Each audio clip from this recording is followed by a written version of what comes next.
Hello everyone, welcome to కథల సవ్వడి.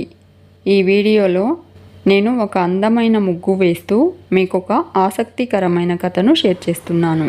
ప్రేరణ Siddharth bike మీద విశ్వనాథ్ ఇన్స్టిట్యూట్కి వెళ్తూ ఉంటారు.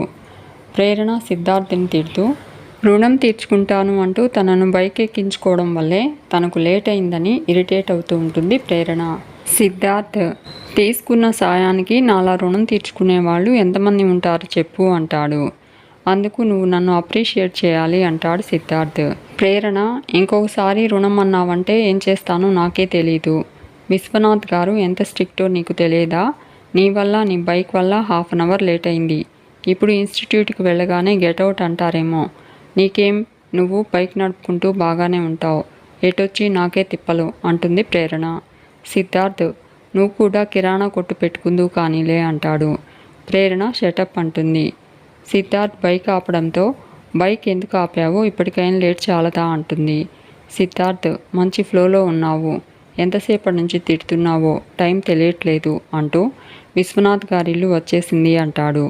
ప్రేరణ విశ్వనాథ్ ఇంటి ముందు ఉన్న రంజిత్ ఫ్రూట్ బౌల్ చూస్తూ విశ్వనాథ్ ఇంట్లోకి వెళ్తూ ఉంటుంది. సిద్ధార్థ్ కూడా ఇంట్లోకి వస్తాడు. ప్రేరణ విశ్వనాథ్ని చూసి ఇంత లేట్ అయినందుకు ఇద్దరిని తరిమేసేలా ఉన్నారు అనుకుంటుంది. అంతా ఇతని వల్లే, దొంగ మొహమోడు అని సిద్ధార్థ్ని చూసి తిట్టుకుంటూ ఉంటుంది ప్రేరణ. సిద్ధార్థ్ గుడ్ మార్నింగ్ సార్ అంటూ విష్ చేస్తాడు. విశ్వనాథ్ గుడ్ మార్నింగ్ అంటూ ఉంటే ప్రేరణ కూడా గుడ్ మార్నింగ్ చెప్తుంది. విశ్వనాథ్, ఏంటి అక్కడే ఆగిపోయారు అంటాడు. ప్రేరణ కొంచెం లేట్ అయింది అంటూ ఉంటే విశ్వనాథ్ తెలుసు అంటాడు. లేట్ అవుతుందని సిద్ధార్థ్ మెసేజ్ పెట్టాడు కదా అంటాడు. వచ్చి ప్రిపేర్ అవ్వండి అని అంటూ నేను నా భార్యకు టాబ్లెట్స్ ఇచ్చి వస్తాను అని చెప్పి లోపలికి వెళ్ళిపోతాడు విశ్వనాథ్. ప్రేరణ సిద్ధార్థ్తో లేట్ అవుతుందని మెసేజ్ పెట్టిన విషయం తనకెందుకు చెప్పలేదని కోపడుతుంది. సిద్ధార్థ్ చెప్పే అవకాశం తనకు ఇవ్వలేదంటాడు. ప్రేరణ ఎంత టెన్షన్ పడ్డానో తెలుసా అని అడుగుతుంది. సిద్ధార్థ్ ప్రేరణను చూసి నువ్వు అలా టెన్షన్ పడుతుంటే బాగున్నావు అంటాడు.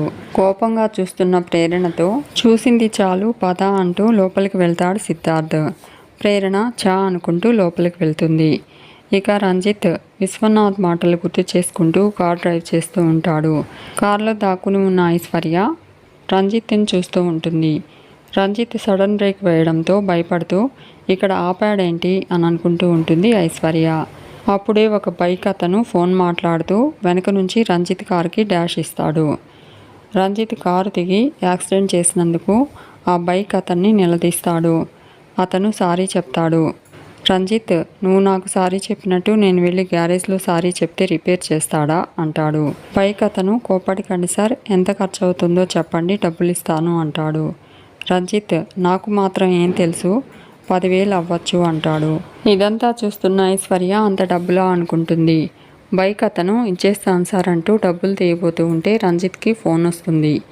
రంజిత్ 1 నిమిషం అంటూ పక్కకు వెళ్ళి ఫోన్ మాట్లాడి బైక్ అతని దగ్గరకు వచ్చి ఏంటి అంటాడు. బైక్ అతను యాక్సిడెంట్ డ్యామేజ్ అంటూ తడబడుతూ ఉంటాడు. రంజిత్, రోడ్డు అన్నాక చిన్న చిన్న యాక్సిడెంట్లు అవుతూ ఉంటాయి, దానికెందుకు గొడవ అంటాడు. బైక్ అతను గొడవ అంటే మీరే డబ్బులు అంటాడు. రంజిత్ ఎంత అని అడుగుతాడు. బైక్ అతను 10,000 అన్నారు సార్ అంటూ ఉంటే రంజిత్ దానికి 10,000 అవ్వదు, 5,000 అవుతుంది అని చెప్పి ఆ బైక్ అతనికి 5,000 ఇస్తాడు. అతను థ్యాంక్ యూ సార్ అంటూ వెళ్ళిపోతూ ఉంటాడు. ఐశ్వర్య కారు దిగి బైక్ అతన్ని ఆగమంటుంది. రంజిత్ కారు దిగి వస్తూ ఉన్న ఐశ్వర్యను చూసి నువ్వేంటి ఇక్కడ అంటాడు. ఐశ్వర్య అది తర్వాత అంటూ మీరేం చేస్తున్నారు అని అడుగుతుంది. అతని బైక్ని మీరు గుద్దలేదు, మీ కార్నే అతను గుద్దాడు, అతను మీకు డబ్బులు ఇవ్వాలి, కానీ మీరే అతనికి డబ్బులు ఇచ్చారు, దేంటి పడింది మీ కారుకే అంటుంది ఐశ్వర్య. రంజిత్ జరిగిన విషయం గుర్తు చేసుకుని తెలుసు అంటాడు. కానీ అతను చూస్తే పాపం బీదవాళ్లా ఉన్నాడు, అతని దగ్గర నేను డబ్బులు తీసుకుంటే బాగోదు, అందుకే తనకు హెల్ప్ అవుతుందని ఇచ్చాను అంటూ ఉంటే బైక్ అతను సార్ మీరు దేవుడు సార్ అంటూ దండం పెడతాడు. రంజిత్, నాకు పొగడతలంటే ఇష్టం ఉండదు, వెళ్ళి రిపేర్ చేసుకో అంటాడు. బైక్ అతను థ్యాంక్ యూ సార్ అంటూ వెళ్ళిపోతాడు. రంజిత్, ఐశ్వర్య తన రూల్స్ని బ్రేక్ చేసి కారులో వచ్చినందుకు పనిష్మెంట్ ఏంటో తెలుసా అంటాడు. ఐశ్వర్య, ఇక్కడ నుంచి ఇంటి దాకా నడుచుకుంటూ రమ్మంటారా అని అడుగుతుంది. రంజిత్ అవును అంటాడు. ఐశ్వర్య షాక్ అవుతూ ఇంత దూరం నడుచుకుంటూ ఎలా రమ్మంటారు అని అడుగుతుంది. రంజిత్ అయితే ఆటోలో రా అంటాడు. ఐశ్వర్య నా దగ్గర డబ్బులు లేవు అంటుంది. రంజిత్ సంతోషం అనుభవించు అని చెప్పి ఐశ్వర్య ఆగమంటున్నా వినిపించుకోకుండా కారులో వెళ్ళిపోతాడు. ఐశ్వర్య ఇరిటేట్ అవుతూ నువ్వు ఇంటికి వెళ్ళేలోపు నీ కారుకి యాక్సిడెంట్ అవ్వాలి అనుకుంటూ వద్దొద్దు నీ కారు ఆగిపోవాలి అని అనుకుని నడుచుకుంటూ బయలుదేరుతుంది ఐశ్వర్య. ఇక విశ్వనాథ్ ఇంటి బయట ప్రేరణ సిద్ధార్థ్ చదువుకుంటూ ఉంటారు. సిద్ధార్థ్ ప్రేరణను చూసి ఏంటి అంత సీరియస్గా చదువుతున్నావు అంటాడు. అప్పుడే కలెక్టర్ అయిపోదామని అంటూ నువ్వు కాబోయే కలెక్టర్వి కదా, మన తెలుగు రాష్ట్రాల్లో జిల్లాలు ఎన్ని ఉన్నాయి అని అడుగుతాడు. ప్రేరణ 1001 అంటూ నీకెందుకు మూసుకొని చదువుకో, నన్ను డిస్టర్బ్ చేయకు అంటుంది. సిద్ధార్థ్ ఓకే అంటాడు. లోపల నుంచి మహాలక్ష్మి కేక వినిపించడంతో కంగారు పడుతూ సిద్ధార్థ్ ప్రేరణ ఇంట్లోకి వెళ్ళి మంచం మీద నుంచి పక్కకు జారి ఉన్న మహాలక్ష్మిని చూసి మంచం మీద సరిగా కూర్చోపెడతారు. కింద పడిన ఫ్రూట్స్ తీసి మంచం డస్క్ మీద పెడతారు.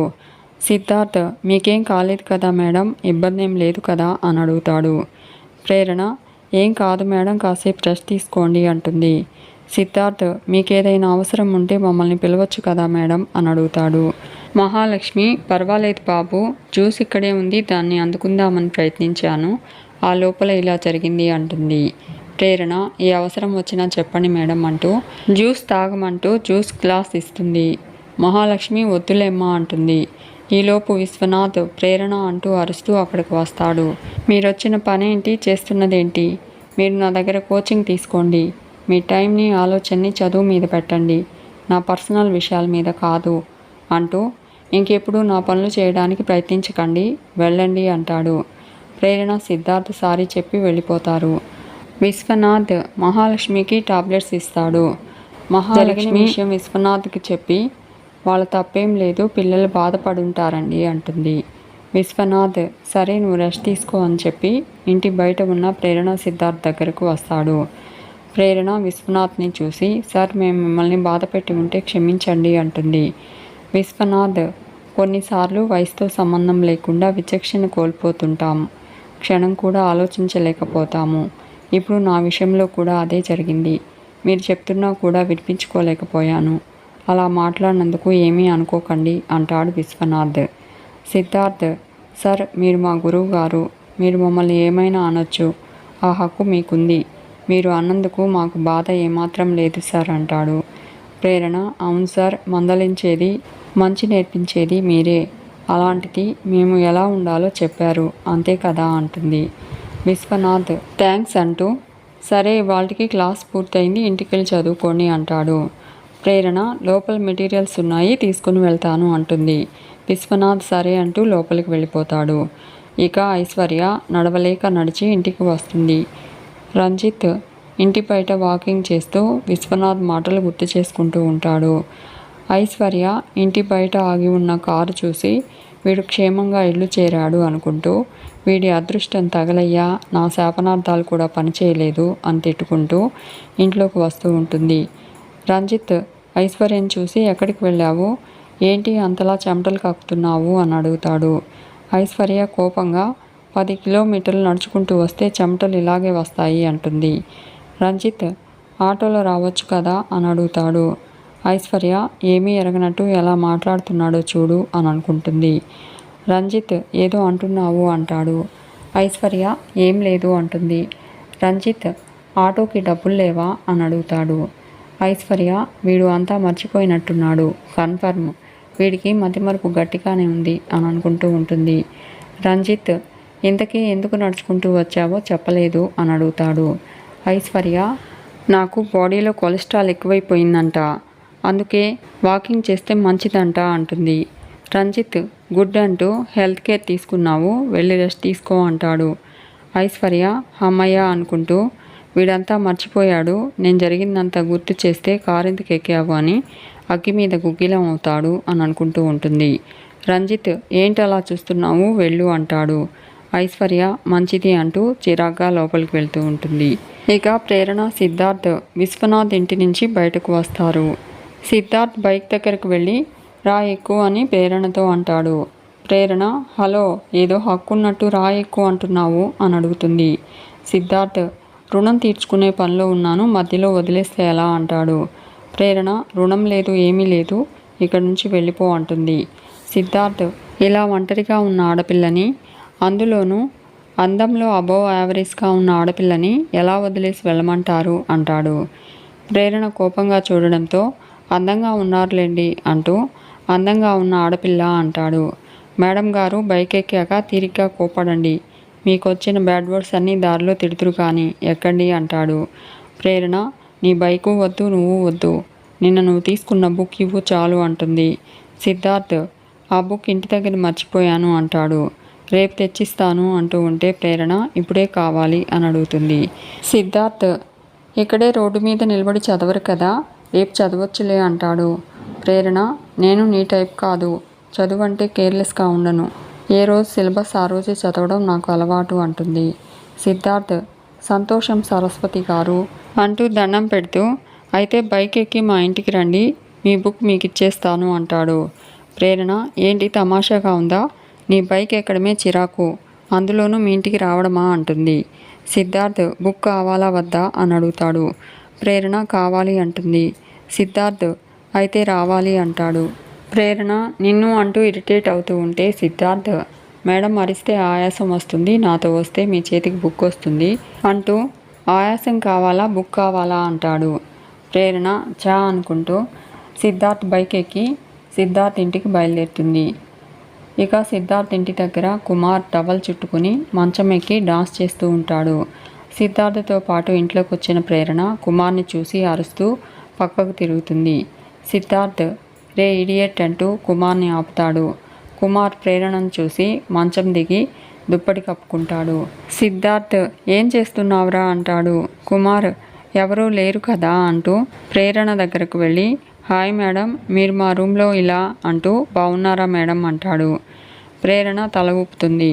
కుమార్ అయినా మీ ఇద్దరేంటి, నిన్నటిదాకా ఉప్పు నిప్పులా ఉండేవాళ్ళు, ఈరోజు పాలు నీళ్ళలా కలిసిపోయారు, ఇది మెడికల్ మిరాకిల్, గణిత శాస్త్రంలోనే అద్భుతం అంటాడు. సిద్ధార్థ్ నోరు మూస్తావా అంటూ ఉంటే కుమార్ నాకు తెలుసురా, ఎన్ని సినిమాల్లో చూడలేదు, ముందు హీరో హీరోయిన్లు కొట్టుకుంటారు తిట్టుకుంటారు, కానీ తప్పక ఏదో ఒక రోజు కలిసే పరిస్థితి వస్తుంది, ఆ పరిస్థితి పాకానికి వచ్చి ఆ పాకం పాయసంగా మారి ఇలాగే ఒకరోజు ప్రేమగా మారుతుంది అని అంటూ ఉంటే ప్రేరణ కుమార్ని కోపంగా చూస్తూ ఉంటుంది. మీకు ఈ వీడియో నచ్చితే లైక్ చేయండి, షేర్ చేయండి, తప్పకుండా సబ్స్క్రైబ్ చేసుకోండి. Thanks for watching.